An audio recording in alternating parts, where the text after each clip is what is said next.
Oh, hello. I just gave this big spiel, and I wasn't on the stage. Oh, Let me start again. Hello, okay. and welcome to another episode of Consensus with Canonizer. My name is Jim Bennett, and we do not have the entire Canonizer Council here with us, but we have the guy who's created the topic that we're going to be discussing today, and that is Brent Alsop. Brent, how are you? Hello. Doing good I today. am glad to hear it. So this topic is fascinating. We're going off of the news story. The 6 Democrats made an ad telling the military that they are not, they do not have to obey illegal orders. And that was so upsetting to President Trump that he said that this is treason punishable by death. And we've been hearing that more and more. He's talked about this and just how awful this is. And Brent, you created this camp that talks about this, and the title is "Should You Ever Disobey Immoral Orders?" 6 members of Congress, going an agreement statement, posted a video in which they encouraged the military to refuse illegal orders, resulting in President Trump accusing them of sedition, and he brought up the death penalty. This raises the question, should you ever disobey immoral orders? And it's interesting to me, before we get into your camp, I mean, this is the agreement camp, just to remind everybody how Canonizer works. We try to put everything everybody agrees on in the highest level camp. And then you go down and drill down to the camps that represent the different arguments where there are disagreements, so we can measure how much consensus there is. And you've created a camp that says yes, but I want to focus here quickly on the video that the Democrats are using talks about illegal orders.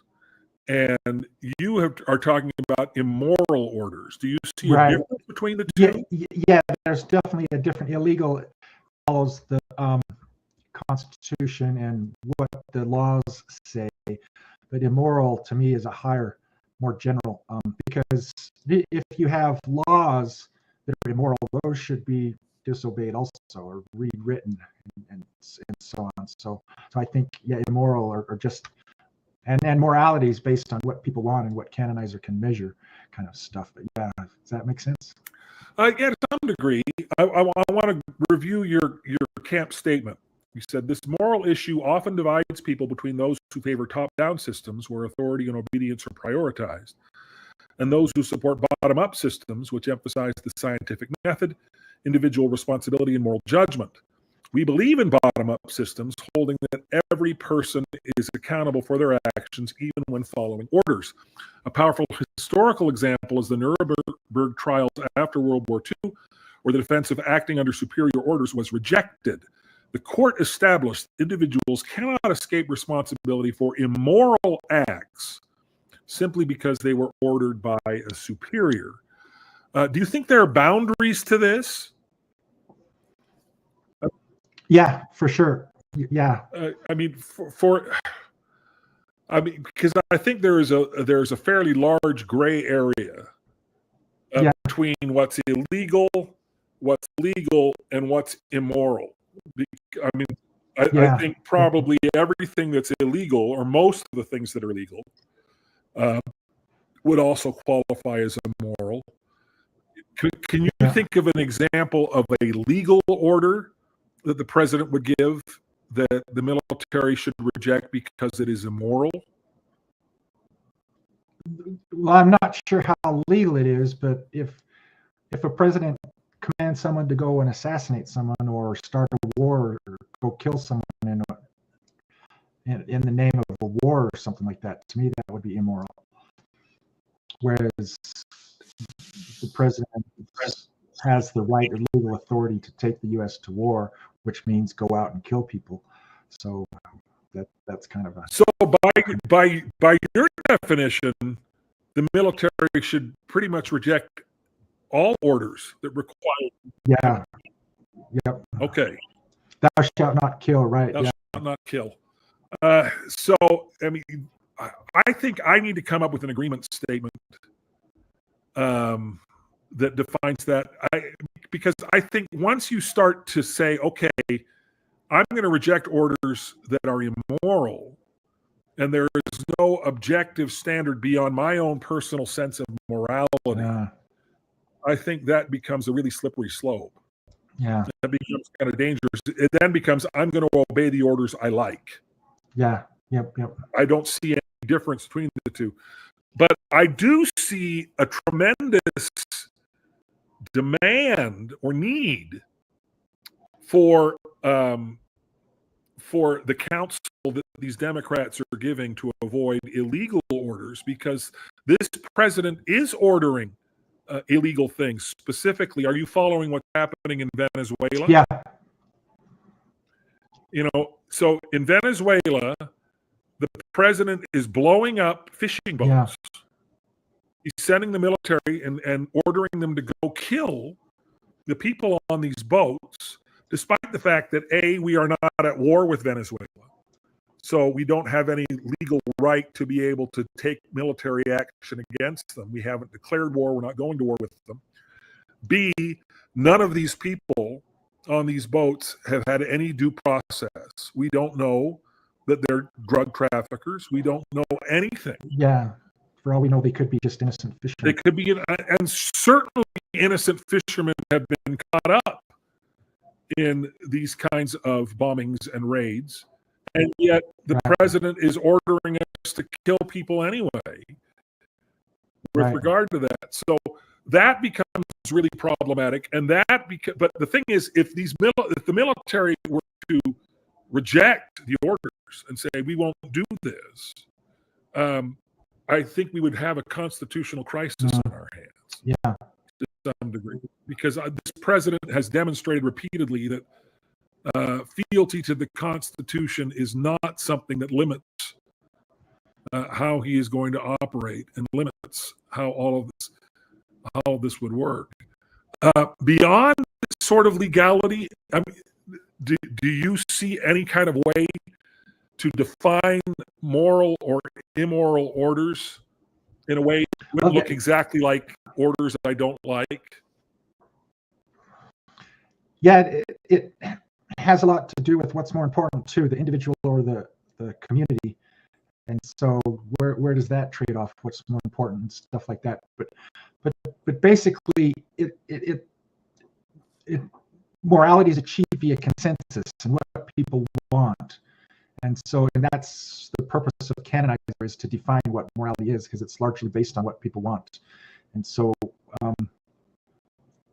so if one guy wants one thing and 99 people want something else, the morally right thing to do is what the 99 people want. Well, what if the 99 people want to kill the one person because they wanted to? Yeah. And it also boils down to live and let live, where nothing really is illegal except for destroying and frustrating what someone else wants, which was what killing would be. Because if someone else wanted to live Well, I mean, we've had conversations, I think, offline about the idea of morality being defined by what everybody wants, because I think there are a lot of people that would push back on that definition. If everybody wants murder to be acceptable, does that make murder moral? No, I don't believe it does. So I'm trying to find where you're right. Yeah, that's a good example. And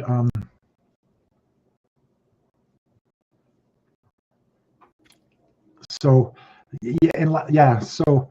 because murder basically is or frustrating what someone wants for no good reason, that's just logically immoral.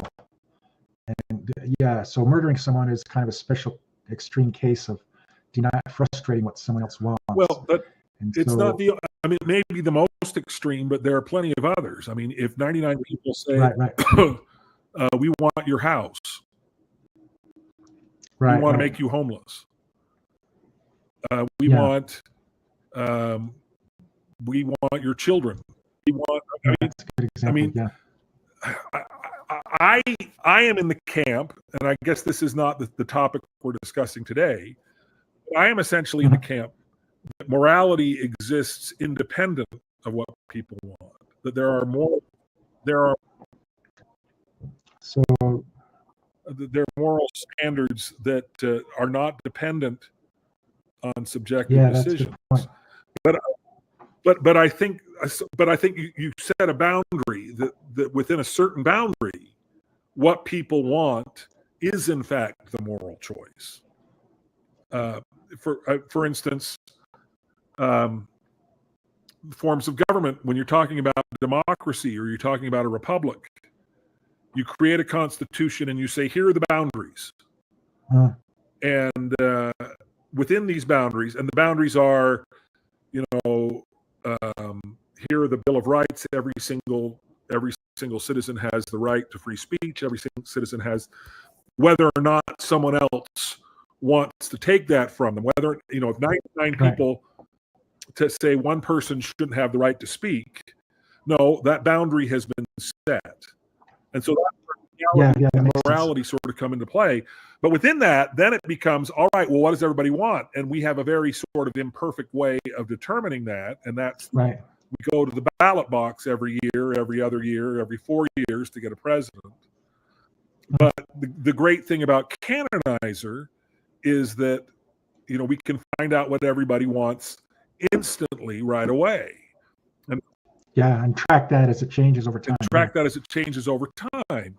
But that becomes the challenge. That's the reason why people set up governments and they set up all these other kinds of representative forms of governance, because in times past, the ability to be able to determine what everybody wants instantly, or to have everybody, a true democracy would be every single person constantly voting upon every single issue. And people don't have resources, ability to do that. At least they didn't. But now with Canonizer, we can get a model of that. Yeah. So, but going back to this specific topic at hand, I just think this is a really, really dangerous way to frame it, because it becomes the same thing as not having any kind of military where anybody can give any order at all. Because if I determine the order is immoral, I'm going to disobey it. So I've always been impressed. Did you know that Belgium, for instance, their army is unionized? And I thought, what good is an army that's unionized that can go on strike? Interesting. Because it sounds to me, to some degree, that essentially this is describing a pacifist position. Yeah. Would you consider yourself a pacifist? Yeah. Uh-huh. You would never say military action is ever justified? Killing, I don't think that. To me, that's the anti-Christian thing to do, killing. So I view, like, there's the hymn "Onward Christian Soldiers." To me, that's an antichrist song. Yeah, because Christ would never pick up arms and go to war. He would turn the other cheek.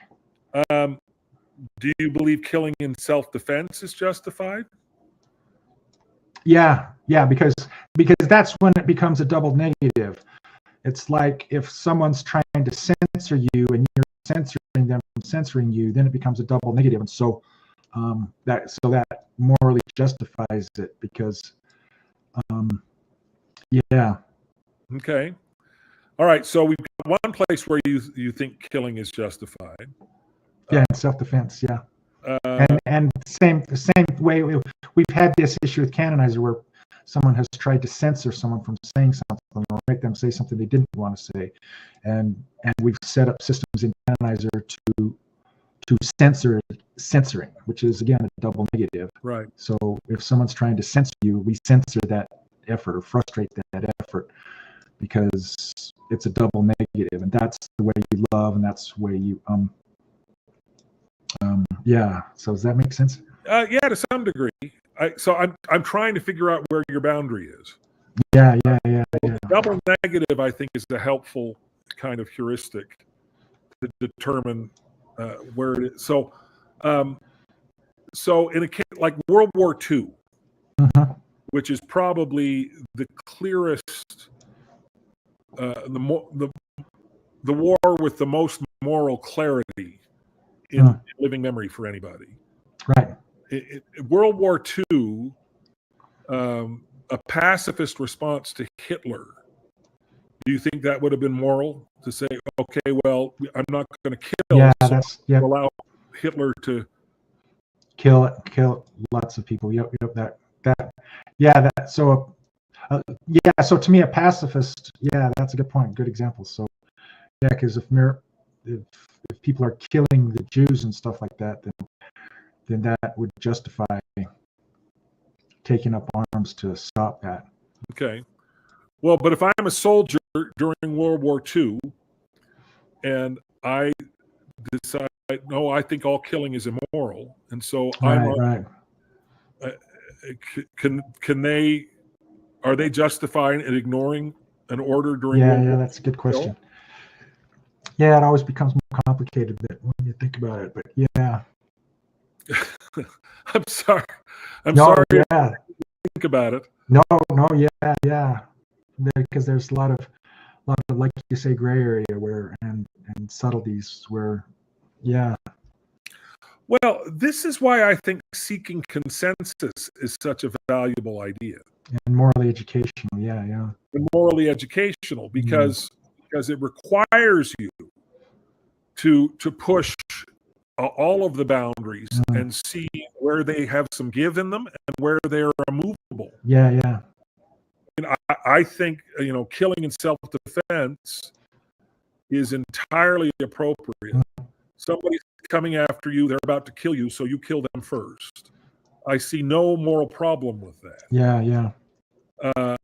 Somebody has a pair of shoes you want, so you're going to kill them and take them.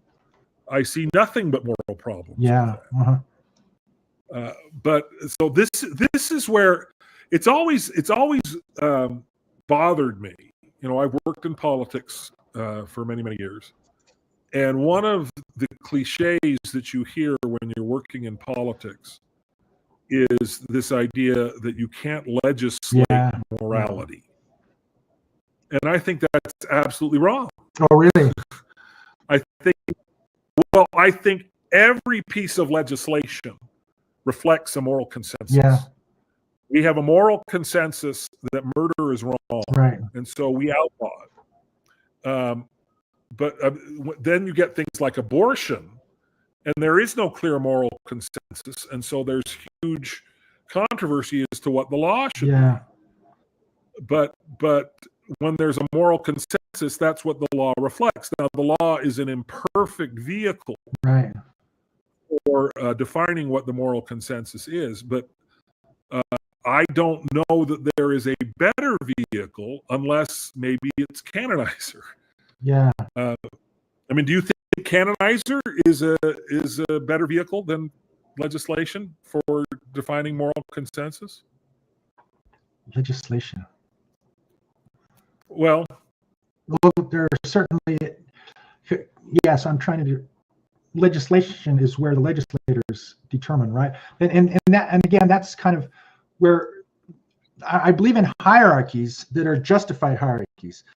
Like we delegate our support to someone else and we're following someone else. And that is by definition a hierarchy. But the difference is the leader going to kill you if you jump off board or go against that? And that's where it becomes immoral to me, is if someone's going to kill you for desertion or kill you for disobeying or something like that. Yeah, if that makes sense. Okay. So yeah, you should be, if you instantly decide that someone is doing something wrong, so you delegate your support to someone else, that should be a perfectly okay thing to do. Where if someone's going to punish or destroy you for doing that, saying, well, you're not one of us. If you're not one of us, then you're against us, so we need to kill you, kind of a thing. or punish you. Okay. So Well, yeah, and again, we keep coming back to murder and killing as kind of the most extreme examples. But yeah, I do think though that just this discussion highlights the need and the value for something like Canonizer to be able to help us have these kinds of conversations, figure out where the gray areas are, figure out where the lines are. yeah. That I think everybody in the end will be able to get what they want. Yeah. So, all right. Well, Sounds good. sounds good. Appreciate having this conversation with you. Appreciate people watching this. If you want to weigh in on this topic is at canonizer.com. Feel free to join Brent's camp. Feel free to create a camp that reflects your point of view. I'm going to create one that talks about how important it is to disobey illegal orders, but not necessarily immoral orders. And with that, we will see you all next time on Thank Consensus you. with Canada.